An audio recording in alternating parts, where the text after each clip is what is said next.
O objetivo da nossa conversa é falar do modo de constituição da prova do ENAD, ou seja, como são organizadas as questões e o que se espera do aluno que vai respondê-la. A tradição tem mostrado que a prova do ENAD ela se divide em questões de múltipla escolha e questões chamadas discursivas. Essas questões discursivas são também chamadas de questões dissertativas e se subdividem em questões dissertativas objetivas e questões dissertativas argumentativas, que é o que nós veremos a partir de agora.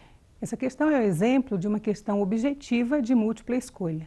Podemos pegar a questão 3 do ENAD, a tirinha do mano a mano. Então vamos observar.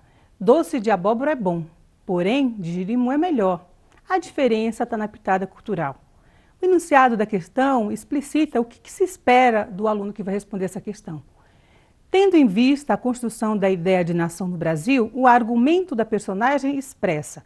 E aí pede que o aluno observe e interprete o texto como um todo, né? Com começo, meio e fim. Apesar de do texto ser curto, ser pequeno. Então, na alternativa A, nós temos a afirmação da identidade regional, a fragilização do multiculturalismo global, o ressurgimento do fundamentalismo local, o esfacelamento da unidade do território nacional, o fortalecimento do separatismo estadual. Então, se nós formos observar as questões, a única possível de ser a correta é a letra A, que é a afirmação da identidade regional. Por que a alternativa A é a alternativa correta? Se a gente observar no primeiro quadrinho, o personagem fala, o doce de abóbora é bom. No segundo, porém de jerimum é melhor. Quando, na verdade, abóbora e jerimum são simplesmente designações diferentes para o mesmo objeto, ou seja, um legume. E aí, o último quadrinho é o que dá a interpretação do texto. A diferença está na pitada cultural. A pitada cultural não tem um caráter nem positivo, nem negativo, simplesmente é o diferencial.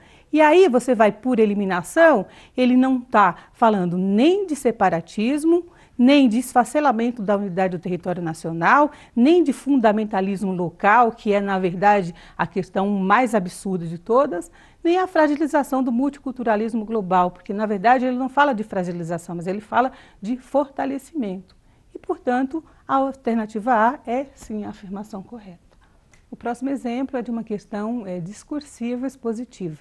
Por que ela é dissertativa expositiva? Porque ela não pressupõe uma argumentação em favor de uma ideia X ou de uma ideia Y. Ela pressupõe somente que o aluno responda àquilo que se pede. O que o enunciado da questão diz? Sobre a implantação de políticas afirmativas relacionadas à adoção de sistema de cotas por meio de projetos de lei em tramitação no Congresso Nacional, leia os 2 textos a seguir. Então, observe que, para responder essa questão, primeiro, você tem que ler os textos a seguir, mas você tem que também ter o conhecimento do que se trata de políticas afirmativas e o sistema de cotas, ou seja, pressupõe não um conhecimento específico de uma matéria X, mas o conhecimento do contexto político-social que o Brasil passa. Ou seja, o aluno ele precisa ter lido o jornal, ter visto televisão, ter pelo menos ouvido falar desse debate. Representantes do movimento negro socialista entregaram ontem no Congresso um manifesto contra a votação dos projetos que propõem o estabelecimento de cotas para negros em universidades federais e a criação do Estatuto de Igualdade Racial. As 2 propostas estão prontas para serem votadas na Câmara, mas o movimento quer que os projetos sejam retirados da pauta. Entre os integrantes do movimento estava a professora titular de Antropologia da Universidade Federal do Rio de Janeiro, Ivone Mag. É preciso fazer o debate, por isso ter vindo aqui já foi um avanço, disse. Desde a última quinta-feira, quando um grupo de intelectuais entregou ao Congresso Nacional um manifesto contrário à adoção de cotas raciais no Brasil, a polêmica foi reacesa. O diretor executivo da Educação e Cidadania de Afrodescendentes e Carentes, Educafro, Frei Davi Raimundo dos Santos, acredita que hoje o quadro do país é injusto com os negros e defende a adoção do sistema de cotas.